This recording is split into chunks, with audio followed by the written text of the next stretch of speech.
Hey folks, if you're dealing with sleep issues or stress, anxiety, dealing with pain management even, cutting down on inflammation, pretty much all the things I'm dealing with, I really encourage you to check out cocanacare.com. They make ultra-concentrated, terpene-rich CBD oil derived from all-natural, high-quality industrial hemp. It's legal in all 50 states. It's USDA certified 100% organic. It doesn't contain any heavy metals, no pesticides, nothing like that, and it doesn't contain THC. So if you've heard a lot about CBD but not know, a brand to trust to try it, I really encourage you to check them out. They're being gracious enough to support us during this time, so I'd love it if you went and supported them. You can find out more at cocanacare.com, and you can also find a link in the show notes. Almost without exception, people were dying for the story to be told because people, again, these were two beloved individuals in that community. And so people were really excited for their story to be told. And so everybody was willing to talk to me. This is the Adventure Sports Podcast, where we hear stories of adventure from every corner of the planet. We interview all sorts of folks who are using their sport to explore the world around them and give you the inspiration you need to get out there and have some fun.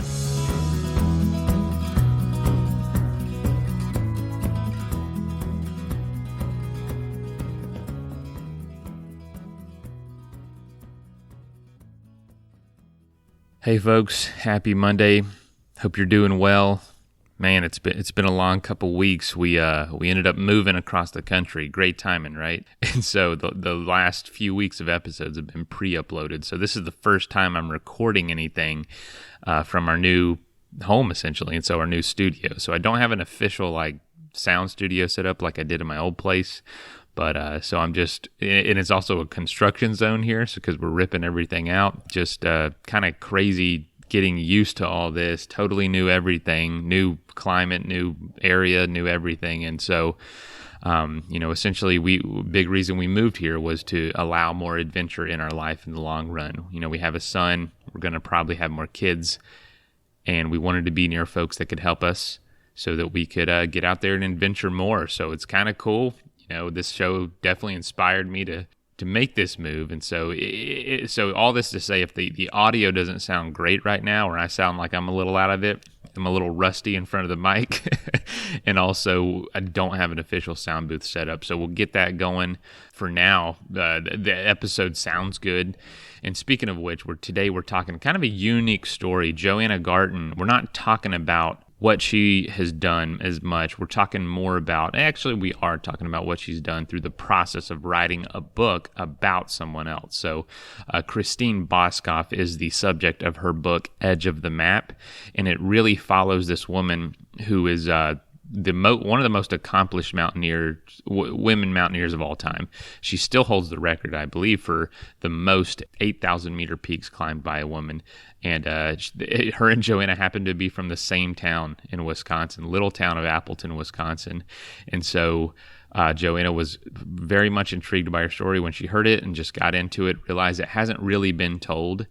And so she decided to tell it because Christine's life tragically ended on an Everest attempt in her pursuit to climb all the 8,000 meter peaks. I hope you enjoy. We're going to talk a little bit about Johanna's background in her first book and traveling to China and all that at first, and that takes a while. Then we go through kind of her most recent project. But if you'd like to buy the book, Edge of the Map, it's definitely a page turner. Definitely recommend it. You can go to her website. It's in the show notes, and it's johannagarton.com. You can also buy it in a number of the other places, but we do ask right now you support your local bookstore, your indie bookstore, help them out. We appreciate all the help we're getting through Patreon, through our sponsors, and so we know a lot of folks are hurting right now, so please support those local businesses if you can. But anyway, let's get on with the story. Hope you enjoy. And if the audio is a little different right now, we're going to be fixing it. But I wanted to get this out now and enjoy.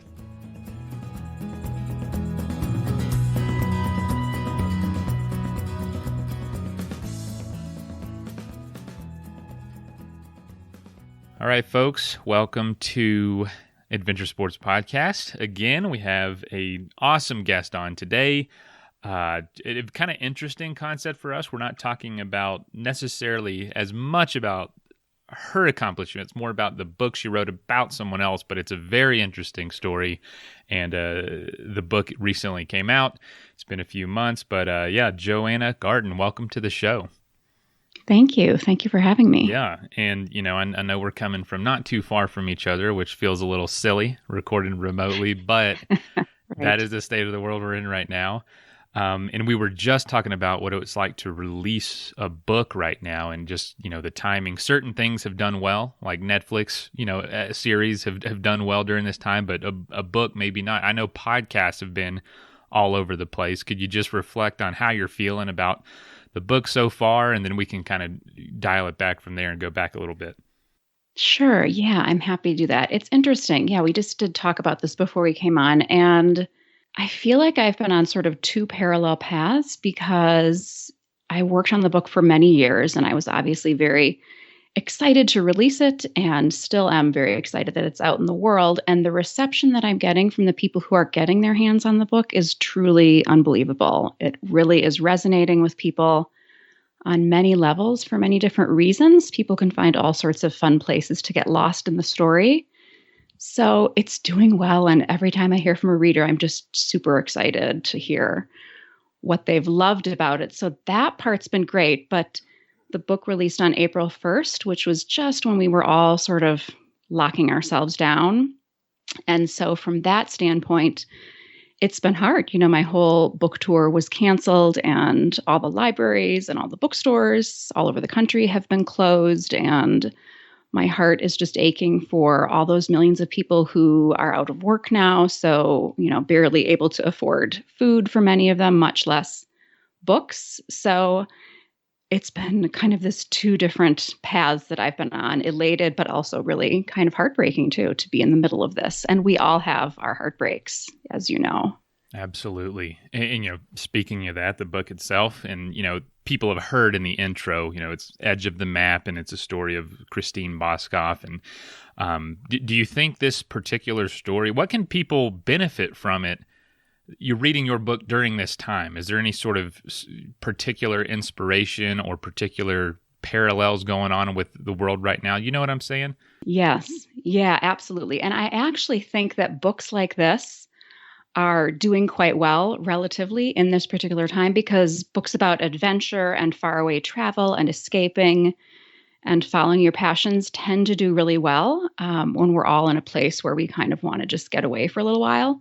So from that standpoint, it's doing quite well. And also the message, I think, of perseverance and sticking with your dreams no matter what and how many walls you face and how many times you fail, which is really the underlying message of her story.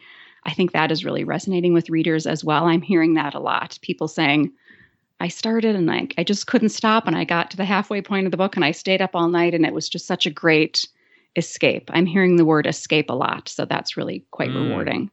Yeah, that's a good point. I know a lot of people are like this show. We're trying to stay exactly on schedule, just because it is an escape for folks, and it's not. We don't want to ignore what's going on around us, but also people do need that kind of sense of normalcy going on, just to kind of maintain that. Just that encouragement to continue going. But what's interesting?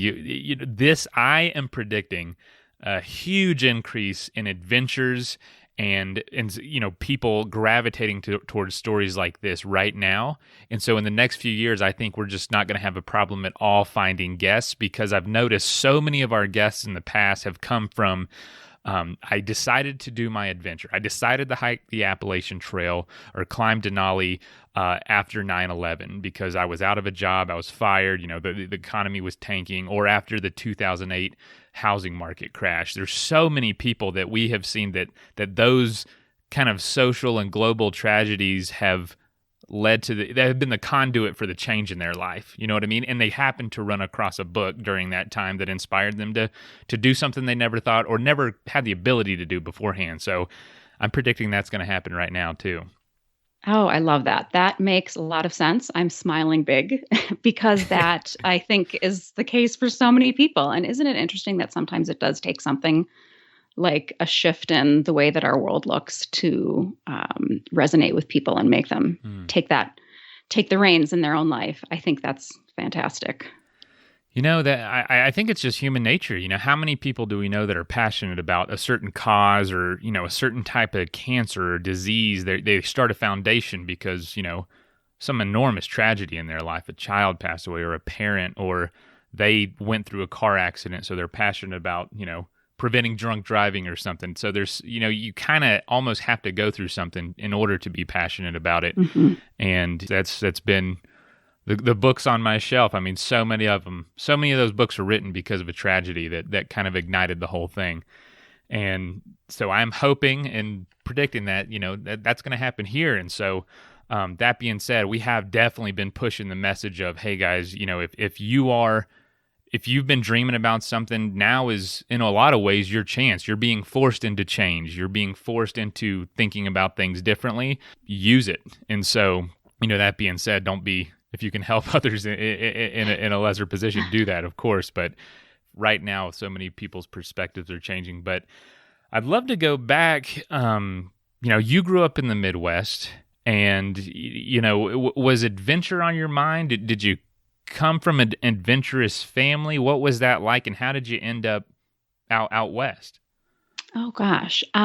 Yes. So I did. I came from Wisconsin. And I guess adventure was always on my mind in terms of traveling. I was fortunate to be able to travel quite a bit when I was young and kind of got that travel bug. I'm sure your listeners are very familiar, and many of them probably have that also. So I caught that pretty early. And after college, I went to Syracuse and studied journalism. And then after college, I moved to Asia and lived in Asia for a few years and traveled all over Southeast Asia. And came back and went to law school, as many people do when they're not sure what they're going to do with their life, right? I don't regret it, but it was an interesting time in my life. And while I was in law school, I began marathoning. I had run cross country and track for Syracuse, and I continued running long distances through law school and started marathoning. So then sport and endurance athletics sort of became a part of my world at that point. And so eventually after law school, I ended up in Colorado, which we always say from Wisconsin, you kind of just drive west, and as soon as you hit mountains, you settle in. So there are a lot of people from Wisconsin who've found homes here in Colorado, I think. And so just kept marathoning, practiced law for a little while, taught college, then moved my family to Asia for a couple of years. We lived in China for a few years, or a year or so, which was crazy adventure. And I came back from that and had been blogging while I was in China about that experience, and came back and sort of turned the blogs into a book about what that year was like. And that was my first book, and I published it in 2015. And that eventually led to the second book, which is Edge of the Map.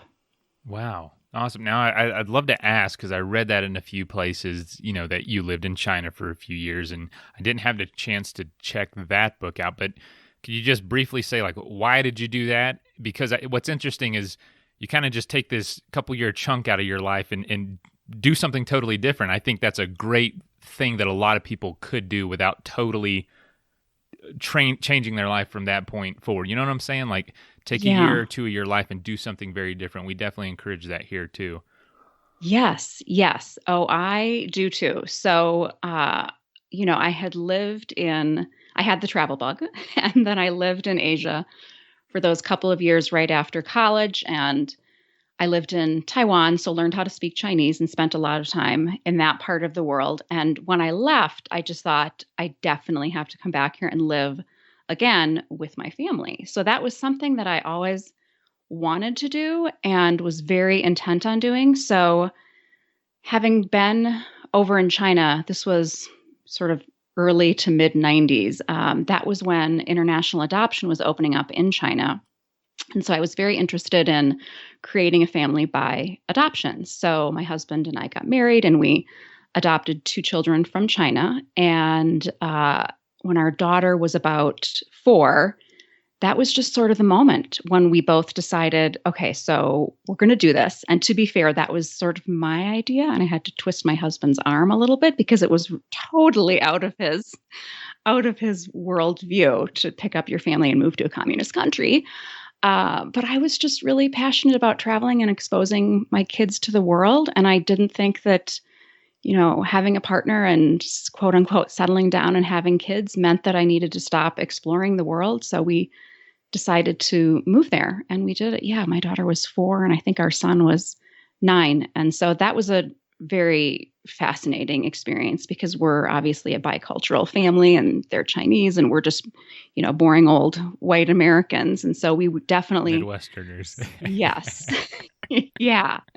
So we like a sore thumb in this town that we lived in China. And it was, it was wild. Wow, I'm sure we could do a whole episode about that, honestly. But, just that. Yeah, it was really interesting. We've been joking lately because, moving your family of 4 to China, where, I spoke a little Chinese, and my son at that point, he'd been in a full immersion Mandarin school. So he spoke a little Chinese. So we kind of bumbled along. But for a lot of the year, it was really just the 4 of us kind of having our own little adventure, cut off from everything that we normally practiced in the United States, soccer and choir practices and school functions and whatnot. That was all gone. And it was just the 4 of us having our own adventure and getting very close in the process. And so in some way, that has totally prepared us for where we are now, staying at home and being around each other. So no kidding. From that standpoint, it's been great. You're used to that drastic change kind of all at once and culture shock and everything. Wow, that's I do think things like that do prepare you for times like this. That's one thing adventure teaches us, is to how to deal with difficult times. And so, I didn't mean to dwell on this so long, but hey, that's what adventure is. You just kind of go different directions. Yeah. But so when you get back, when were you introduced to the story of Christine Boskoff? Was it something you always kind of knew about, or was it kind of all at once from one source? Where were you introduced?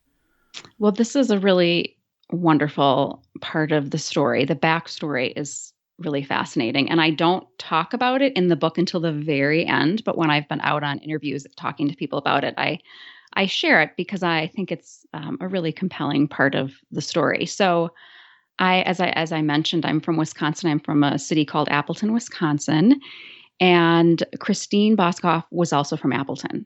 So we were from the same hometown. She was 3 years older than me. We actually went to the same high school, and we never met. We never crossed paths. We weren't in the same orbit at all. So we both kind of graduated and we both left Appleton and kind of went our own ways. She eventually ended up in Telluride with her climbing partner, Charlie Fowler, right around the same time that I was settling in Denver and starting my family. But I'm not a mountaineer or a climber. So she was having this incredible trajectory in her climbing career. And it just wasn't on my radar because that's not my sport. So I didn't know all the things she was accomplishing.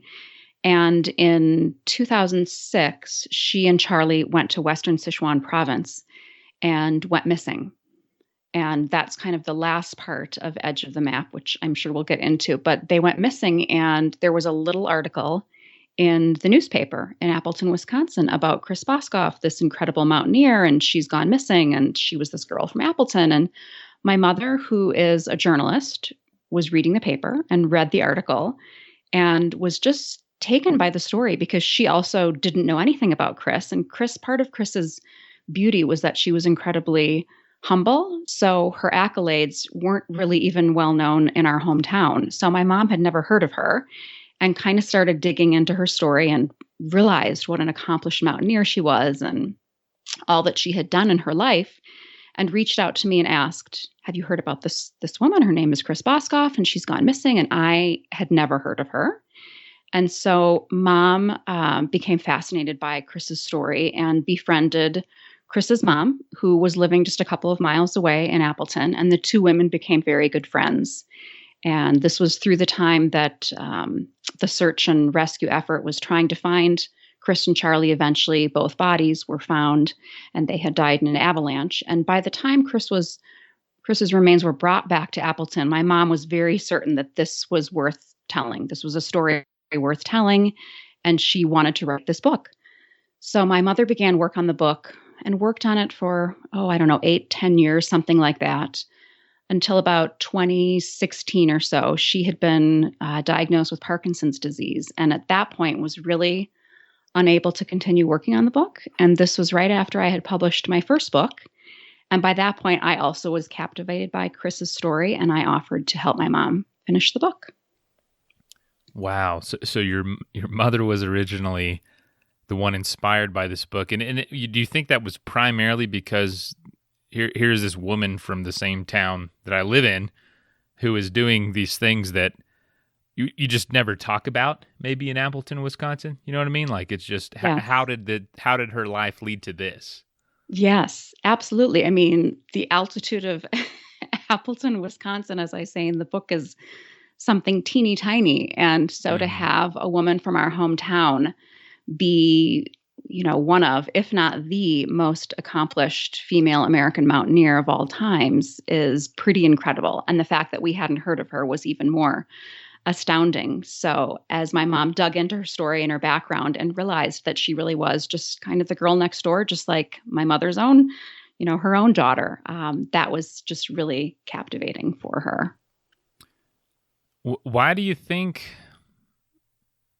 the story wasn't told? Was it mostly out of her humility, or because I'll be honest, I'm from a small town in the South, and the people that are praised from my high school, for instance, are professional athletes. When I look at people that used to go to our school that have accomplished amazing things in other avenues, but it's just not appreciated in that area. Mm-hmm. Do you think that's part of the reason you think the story needed to be told? I think, well, it's definitely part of the reason the story needed to be told. In terms of why she wasn't well known, I think she was doing things that weren't being done by women in the late 90s. She was climbing in the late 90s, early 2000s.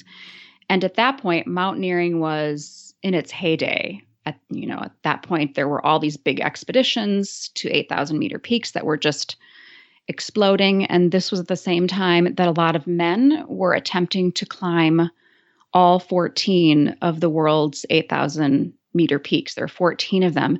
And this is kind of around the time of Into Thin Air and Ed Viesturs making his attempt on all 14 8,000 meter peaks, which he eventually did. So I think the world was getting really introduced to the sport in that decade. And so people were tending to pay more attention to big names and people who were able to make a big splash. And at that time, and still, honestly, that was a lot of men. So people were paying attention to the men and the big stories. And Chris was just very, very humble and wanted to be under the radar. So that really added to the fact that people didn't know who she was. As you got into her story, did her humility frustrate you at all? Or did it give you the opportunity to write the book?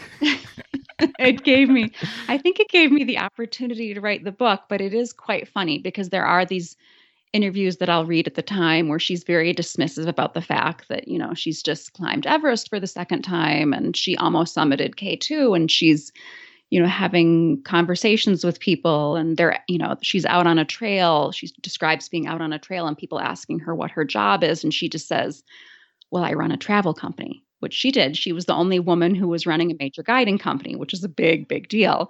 But she was, it did drive me a teeny tiny bit crazy.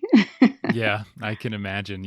I will say, as interviewing folks, I love when you interview someone and the longer you talk to them, the more you learn about them without, everything they've done is not posted all over the internet. It's hard to find. And then it's almost like just continue. Every rock you turn over is a new story that is incredible. And so there is that fun kind of, searching kind of treasure hunting aspect to it. I'm sure the more you learned about her, the more it's like, how was this woman not more celebrated during the time? Yes. And, it's her way of life that led to those stories in the first place. So it's obviously working for her. So early on, I know she bought a mountaineering store. You said she was running a travel business. Could you tell us a little bit about that and how she acquired that? Okay. Yeah, yeah, we'll get lost in all these rabbit holes. I love it. I Right. love it. So she graduated from our high school in Appleton, and she studied aerospace engineering at University of Wisconsin, Milwaukee. And she moved to Atlanta and became an aerospace engineer at Lockheed for several years in Atlanta, which that in and of itself, this was, yeah, again, early 90s, I want to say. Yeah, early to mid 90s. That was pretty astonishing at that time and still is, I know. So she was an aerospace engineer for a few years in Atlanta, and she was kind of getting bored of the day-to-day routine, if you can believe it. And so at one point she went to a climbing seminar at a local climbing gym and heard a lecture on mountain climbing, and she totally fell for the sport of mountaineering and climbing right there on the spot. The person who had been giving that lecture was a guy named Keith Boskoff, and he ended up being her mentor and eventually her husband. They fell in love, and the two of them climbed all over the world for a few years, based in Atlanta. And then in 1996, as a lot of your listeners will remember, a lot of your listeners probably weren't even alive, but they know the story of Everest in 1996. There was a terrible disaster that was recounted later in the book Into Thin Air, which is written by John Krakauer. I'm sure a lot of people have read Into Thin Air. And I think 9 people died in the mountain. And one of the guiding companies that had been on the mountain was a company called Mountain Madness. They're based out of Seattle.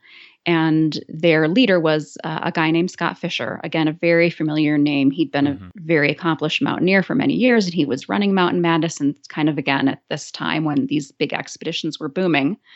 So Scott and Mountain Madness were on the mountain, and Scott died on the mountain in that year. This was May of 1996. So Scott, Keith, and Chris had crossed paths just one time the previous year in 1995, and they had talked a little bit about Mountain Madness. And so when Scott died, his company, Mountain Madness, went up for sale, and Keith and Chris bought his company. So they bought Mountain Madness. They moved from Atlanta out to Seattle and ran Mountain Madness. And that is when Chris's trajectory just started going upwards, and she began climbing more and more 8,000 meter peaks. Wow. Do you think there was almost, because that's pretty powerful to do, what a gesture to do, to buy the company and to carry it on. Do you think there was that, not pressure, but that inspiration to carry on the tradition of mountaineering and to push the boundaries of mountaineering? I think that was part of it. I think for a lot of owners of guiding companies, running and owning a guiding company is kind of a means to an end. They're in that business because they love the sport, right? And they want to find a way to support their lifestyle.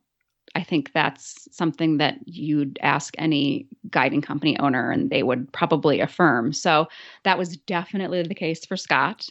And I think also very much the case for Keith and Chris. They wanted to keep climbing, and owning the guiding company was definitely a way to do that. Absolutely. And so they're acquiring the company was essentially because of a tragedy that obviously didn't cause them to not continue to mountaineer and to push the boundaries. Could you just tell us a little bit about what happened? When did they go missing? What was the expedition? And how long after acquiring the company was it? And just what did that look like? What were the events that were unfolding? Yes. So to get there, I have to fast forward a little bit. So they bought the company in 1997, which is about 18 months after Scott died on Everest, and shortly after Into Thin Air was published. So Keith and Chris ran the company together for a while. And then I don't want to give too much away, but Chris lost Keith.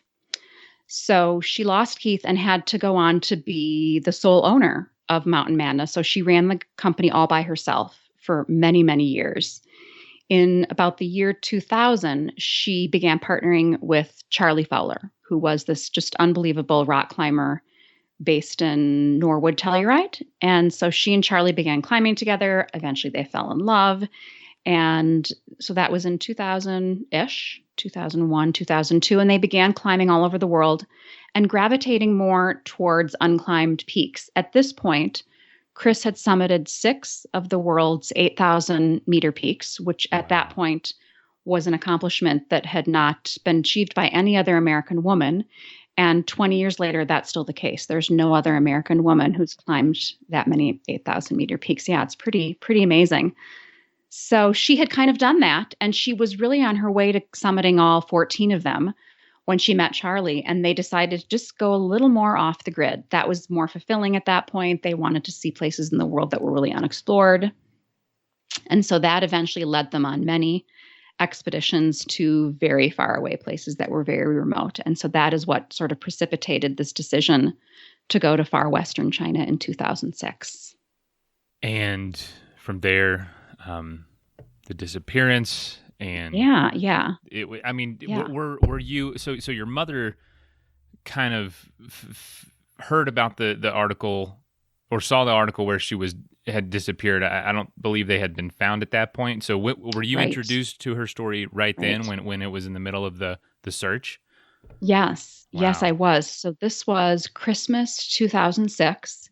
They had disappeared. Well, they had been traveling September, October, November, and they had been scheduled to return to the United States December 4th, 2006. And when their plane arrived and they didn't, then people knew something was wrong. So at that point, a big search and rescue was initiated, and it involved friends and family in both Telluride, where they had been living, and then also Seattle, which is where the company was based. Chris was sort of living part-time in both places. So Seattle and Telluride both launched search and rescue operations and coordinated with each other. They also obviously had to coordinate with officials in China. People knew that they had been in Western China, but there was no significant details. Chris and Charlie had not left significant details exactly where they were going. So it was a lot of searching for a needle in a haystack, if you will. Gosh, so the search and rescue went on for many years. Yeah, not many years, many weeks. And at that point, yes, an article right around Christmas, that's when the article appeared in the Appleton paper and when I heard about it, before their bodies had been found.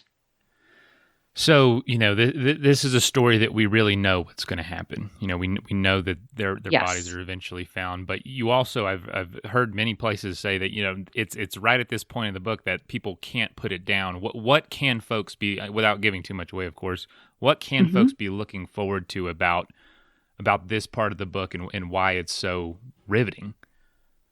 It is. Yeah, it's really interesting. I've had a lot of people ask me that because you do sort of open the book knowing what the end is going to be. But when you get to about 2/3 of the way through is when this starts happening. And it's just incredibly compelling. And I think a lot of it has to do with the people, the characters who are involved, and the people who are involved at this point in kind of coordinating the search and rescue effort, and how absolutely frantic it was, and how much love was poured into it, and how frustrating it was, and how it involved all of this coordination and desperate searches and no sleep and many tears and passion that people had for these two individuals who were both really beloved in their communities. So I think that's what drives it forward. And at this point in the book, it really begins to sound like fiction. But I think the reason people can't stop reading is because it's true. Every word of the book is true. And so this particular part of their story has not been told in any great depth. It was just this period where they were missing and then their bodies were found. And that was kind of the end of the story. So hearing all the details of how it unfolded and who was involved is pretty compelling. And I think that's what keeps people up at night at the end. Wow. Yeah. Truth is stranger than fiction a lot of the time. Wow. Yeah. That's exciting. So I know in preparation for the book, in writing the book, you talked to just all these mountaineers that were either involved or just had some connection with them. You talked to nearly 100 mountaineers and some big names. Did you, as a non-climber, what was it like talking to all these people? Did it just feel like you were talking to aliens, or did it, you know what I mean? Like, what did you just know what to Yeah. ask? What was it? Did you see some common thread between them? Just tell us what it was like learning from all these people. Yes. Well, first of all, it was really beautiful because almost without exception, people were dying for the story to be told, absolutely dying. Because people, again, these were two beloved individuals in that community. And so people were really excited for their story to be told. And so everybody was willing to talk to me, which was great. And I went into the project thinking, okay, so I'm not a mountaineer, I'm not a climber. So is that going to be a disadvantage? And I did a lot of poking around and read everything I could get my hands on, every other mountaineering book you can imagine.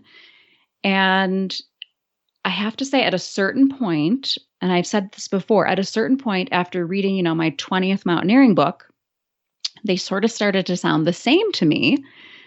And I, at that point, realized it was because there was something out there that hadn't been written. And it was the book that I was planning to write. I wanted a book that had more humanity. And when I started looking at all the books I had read, I realized, oh my goodness, all of these books have been written by men, mostly white men. No offense to white men. I love white men. I'm married to a white man. There's a lot of them out there.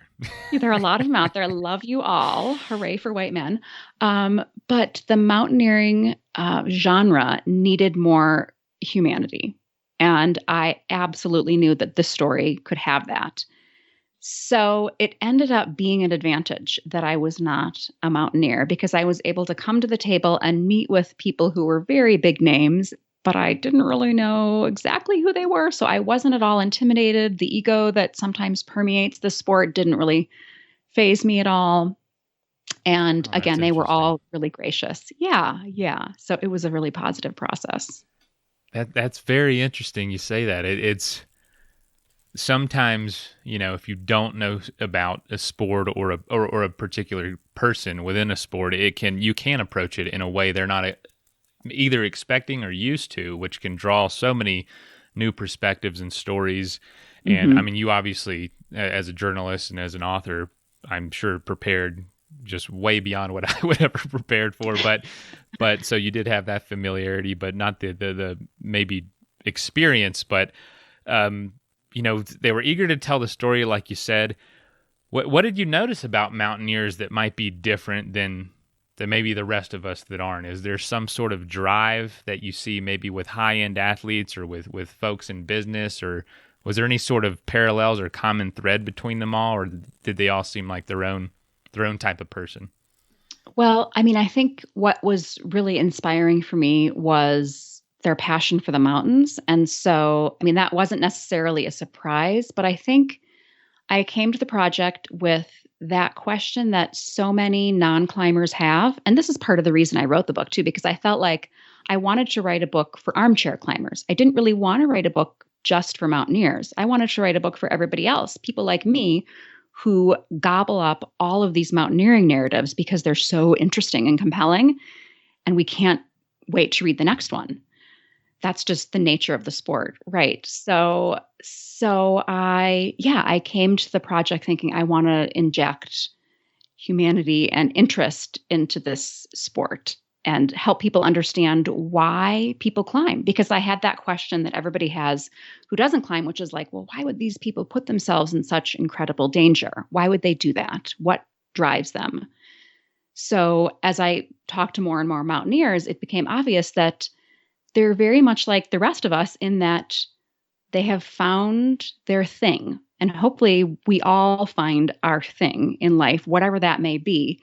And it just so happens that their thing is a little more dangerous than the thing everybody else might have. People are passionate about their children or parenting or music Stamps. Or gardening or spirituality. Yes, stamps or whatever it may be. Like people are lucky to find their thing in life. And this particular group of individuals is just passionate about climbing and being in the mountains. And if they didn't do that, they wouldn't feel truly alive. And I got that. I got that by the end of the book. Interesting. So that's probably the biggest reason you think that non-climbers have gravitated to mountaineering books in general, but also to this book. I've heard you say that it's obviously, being written by a woman and about a woman. It is an attractive story to women and who are interested in this, but don't ever hear it from this perspective, just because, like you said, so many of them are written from the perspective of a man. Do you think that's why it's been gravitating towards non-climbers like this? Yes, definitely. Definitely. I mean, I think there's definitely an audience for women because it's about a strong female athlete. But I wanted it to be a book that appealed across the board to both genders and especially to non-climbers. And I think that it definitely has, because I wouldn't say that it dumbs down mountaineering, but it definitely explains the sport in a way that's understandable to the average person who doesn't practice that sport. So that's a good selling point, for sure. For sure. That's we definitely get that here on the show. There's a lot of people that listen that never aspire to sail around the world or bike across a continent or something, but they listen and they reach out every once in a while and say, I never do any of this stuff. I'm maybe I'm 75 years old or something, have no interest in it, but I just love listening. And I always wonder why, because obviously you can't do all this because you have to kind of focus on a few things to be very, to be any good at it. But it is fascinating that the common thread is just the inspiration, is thinking out of the box, is chasing a goal, a very tangible goal. So what do you think Chris's legacy is moving forward? What can people, and what have you maybe walked away from this experience learning from her? Oh gosh, such a great question. So I think I have learned to listen to myself a little bit more and to try to find the answers within and not outside, which is sometimes very hard to do. And it was hard for her to do at first in her life because she was from the Midwest and she was on kind of this very typical path. Well, in some ways, most women from Appleton, Wisconsin don't go on to be aerospace engineers at Lockheed, but she was in kind of a 9-to-5 grind at Lockheed and she wasn't feeling it. She just wasn't feeling it. So she kept at it until she found this thing that was so incredibly outside the box for a girl from Appleton, but she loved it and she stuck with it. And she didn't listen to people who criticized her. Obviously, she was a rarity in the sport being a woman, and she just didn't care. She just loved it so much. So she stuck with it. So I think that's her legacy, being able to find something you love, even if it takes quite a long time and looks totally different than what everybody else is doing. That's where you should be. Oh man, that's right up our alley. And that's something, that folks know, but you need to be reminded of. You need to see examples of. You need to see someone who's from Appleton, Wisconsin, become a mountaineer based in Atlanta, you know what I mean, of all places. And then, you know what I mean, it's a long journey that happens over decades and decades, and there's steps to it, and there's persistence, so much persistence that's involved that you just don't see when you see some woman out there climbing a crag and you start talking to her and she says, I run a travel company, and it's little does she know that her story will be told decades later. And so this has had to be just such an incredible adventure for you as well.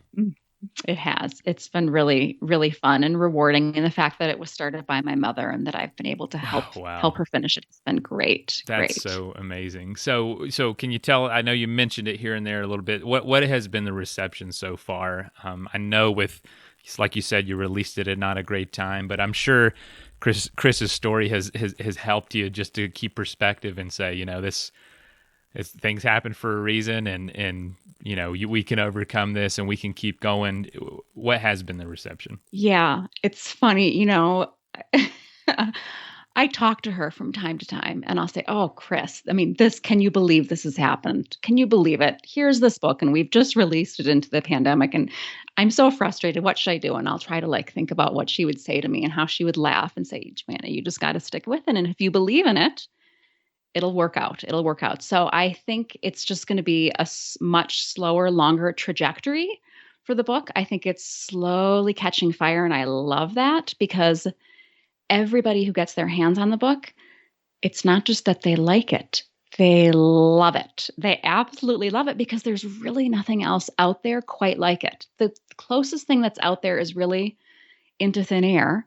And that's a book people have loved. And now they've started to compare it to Into Thin Air. So I'm super excited because the more people love it, the more they talk about it on social media, the more they put reviews up on websites. And so I'm seeing more and more and more of that. And to the extent that now I've started to talk about selling the rights to film and TV, because it's very obvious when people close the book that it could translate very well to a movie or to television. So that those are discussions that are starting to happen. And so that's exciting as well.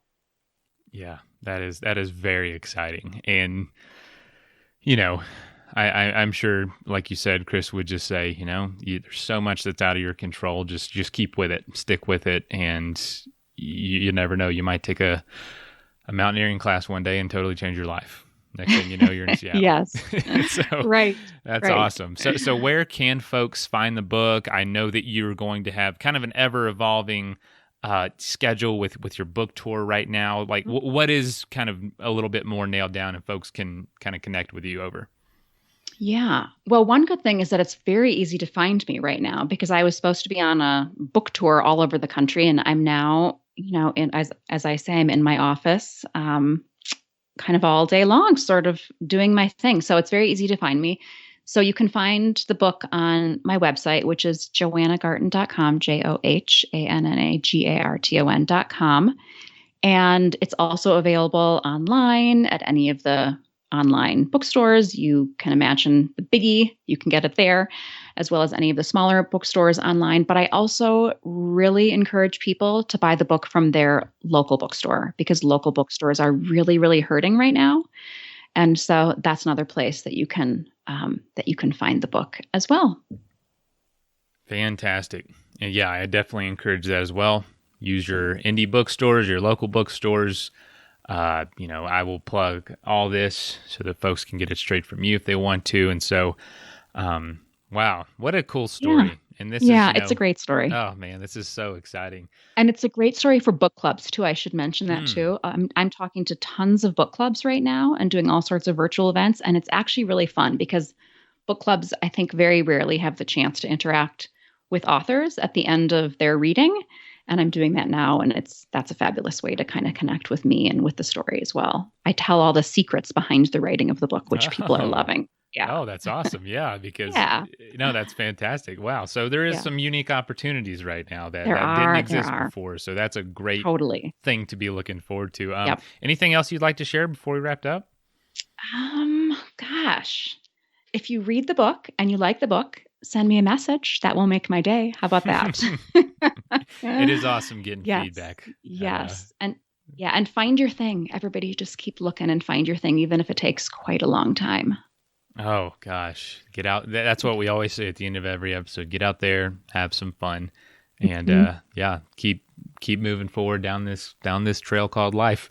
But Johanna, well, thank you so much for joining us. This was awesome, and I really appreciate you just kind of going into some stories, and I hope we didn't overshare anything. I didn't want to ruin anything in the book, but. No. It was very fascinating, and I'm very excited to continue in the book. I'm getting close to that 2/3 mark, so I'm excited. Great, thanks. All right, thank you. All right, bye. Bye.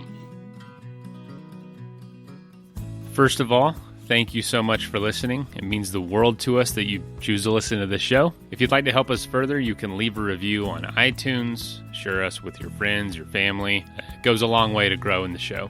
You can also support us financially through patreon.com/adventuresportspodcast. Link is in the show notes. And also, if you have an idea of who could be a good guest for the show, we're always looking for people to tell their story about the outdoors or adventure. So if you know someone, please reach out. Email us at info@adventuresportspodcast.com. And until then, get out there and have some fun.